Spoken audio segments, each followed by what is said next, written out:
Una barista infedele con un ammanco considerevole, 20.000 euro sono i soldi che ha sottratto al suo bar, una donna che le ha dato il lavoro e le ha dato la sua fiducia, ma l'ha persa. E ieri è stato il riscontro finale con l'intervento risolutorio dei carabinieri della stazione di Susegana che l'hanno arrestata per furto con destrezza. È una donna che è stata sottoposta agli arresti domiciliari e poi è stata nuovamente arrestata per l'evasione dagli arresti domiciliari stessi.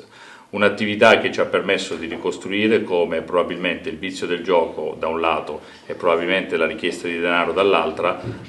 abbia portato questa donna a tradire la sua datrice di lavoro. Ha minacciato il suicidio, tempestivo è stato l'intervento dei militari dell'Arma di Pieve di Soligo, allertati dal fidanzato. Devo dire che però non ha riportato alcun tipo di lesione, questa mattina verrà giudicata secondo il rito direttissimo, ma soprattutto risponderà di 2 reati nel giro di un pomeriggio: evasione dagli arresti domiciliari e quello ben più grave del furto con destrezza, con credo l'aggravante del danno patrimoniale cagionato alla vittima. Risulta un ammanco di numerosi gratta e vinci dai riscontri che la signora titolare del bar ha fatto attraverso il suo commercialista, quindi poi ulteriori approfondimenti verranno fatti soprattutto per cercare di ricostruire quella che era la sua condotta nel tempo, in considerazione del fatto che è stata assunta all'inizio del mese di gennaio di quest'anno.